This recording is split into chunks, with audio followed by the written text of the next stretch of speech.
नमस्कार दोस्तों। आज हम बात करेंगे देवास की टेकरी माँ चामुंडा और माँ तुलजा भवानी के बारे में। आइए दोस्तों, देवास में विराजित माँ को जागृत देवी और रक्तपीठ क्यों कहा जाता है, जानते हैं इसके बारे में संपूर्ण जानकारी। कहते हैं कि जहाँ पर माता सती के अंग गिरे वहाँ शक्तिपीठ, और जहाँ पर भी रक्त गिरा वहाँ पर रक्तपीठ निर्मित हो गए। देवास में माता का रक्त गिरा था, इसलिए उस जगह को खास महत्व है। देवास टेकरी पर देवी माँ के दो स्वरूप अपनी जागृत अवस्था में हैं। इन दोनों स्वरूपों को छोटी माँ और बड़ी माँ के नाम से जाना जाता है। बड़ी माँ तुलजा भवानी और छोटी माँ को चामुंडा देवी का स्वरूप माना गया है। यह देवास में माता सती का रक्त गिरा था, उनसे दो देवियों की उत्पत्ति हुई। यहाँ के कुछ पुजारी बताते हैं कि बड़ी माँ और छोटी माँ के मध्य बहन का रिश्ता है। एक बार दोनों में किसी बात पर विवाद हो गया।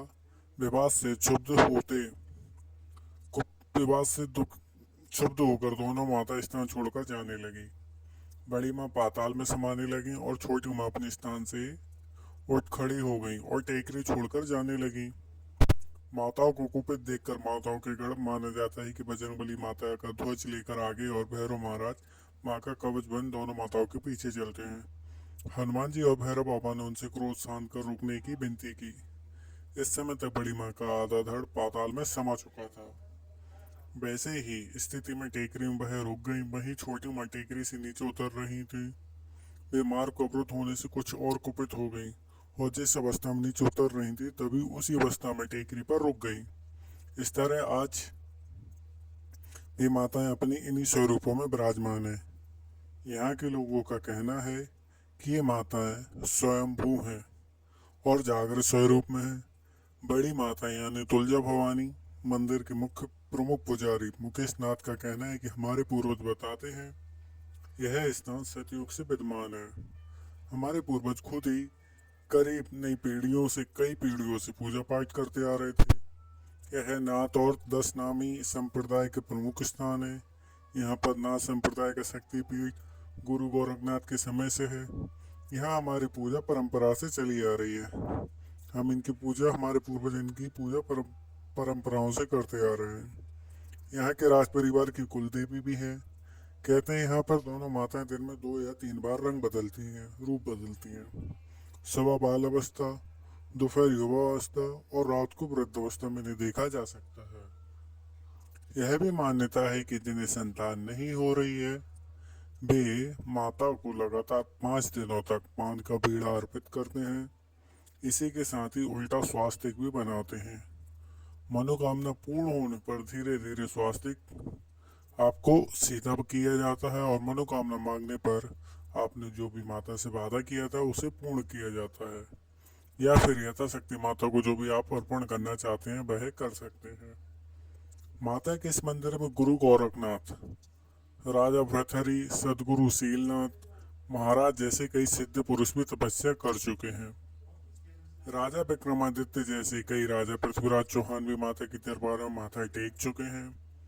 राजा यहाँ पर राजस्थान के एक संत देव नारायण ने आकर तप किया था। देव नारायण जी राजस्थान के एक लोक देवता हैं, शासक और महान योद्धा थे। वर्तमान में उन्हें देव महाराज के नाम से भी जाना जाता है। ये सभी जानकारी मैं देवास टेकरी की जो जानकारी मुझे पता है माध्यम से आसपास के लोगों की जानकारी के अनुसार तो मैं वीडियो के माध्यम से बता रहा हूँ। हो सकता है अगर आप इधर के निवासी हैं देवास के तो आपको संपूर्ण जानकारी और अच्छी जानकारी हो। तो ऐसे माता की कृपा आप सभी पर बनी रहे, अपने भक्तों पर माता की कृपा दृष्टि बनी रहती है। हमारे भारत में कई सारी माताओं के स्थान ऐसे हैं जो काफ़ी लोक प्रचलित हैं। जैसे कि उज्जैन में भूखी माता मंदिर है, उसकी भी मैं कथा लेके आऊँगा। या फिर जो भी लोक कथाएं प्रचलित हैं, भैरव बालाजी सरकार के मंदिर हैं। कई सारे हमारे भारत में ऐसे मंदिर फेमस हैं जिनकी जानकारी अगर किसी को पता लगती है और वह बिलीव करता है तो आपको सारी चीज़ें आपकी आंखों को देखने मिल जाती है। जो भूत प्रेत पे विश्वास नहीं करते, नेगेटिव एनर्जी विश्वास नहीं करते, उनको सिर्फ एक नज़ारा देखने के लिए सालासर बालाजी, सॉरी, मेहंदीपुर बालाजी जाकर वह इन चीज़ों को देख सकते हैं। आज के ज़माने में नेगेटिव चीज़ है तो पॉजिटिव भी है। पॉजिटिव में आप भगवान के मंदिर, भगवान की ऊर्जा देख सकते हैं। बस मेरी जानकारी इसी पर्पज से कि आप नेगेटिव एनर्जी की ओर आकर्षित ना होकर पॉजिटिव एनर्जी को आकर्षित हो। भगवान को 2 अगरबत्ती लगाओ, भगवान के चरणों में माथा टेको और अपने सारे काम तभी शुरू करें। भगवान है, जब जब आपको उनकी जरूरत पड़ेगी वह आपकी मदद करने आएंगे। हो सकता है वह दूसरे माध्यम से आए, किसी जानवर का रूप लेके, किसी इंसान का रूप लेके, या किसी न किसी तरह से आपको मदद पहुंचा दें। तो प्लीज़ भगवान पे बिलीव करें। अभी नवरात्रि आने वाली है तो हो सकता है मैं 9 दिन के लिए माताओं की अलग अलग तरह से, अलग अलग प्रसिद्ध कथाएं, अलग अलग, हो सकता है मैं महाशक्ति, महाविद्यालय की भी कहानी, कविता या जानकारी लेके आता रहूँगा। तो वीडियो अगर आपको अच्छी लगे तो चैनल को लाइक करें, सब्सक्राइब करें, शेयर करें।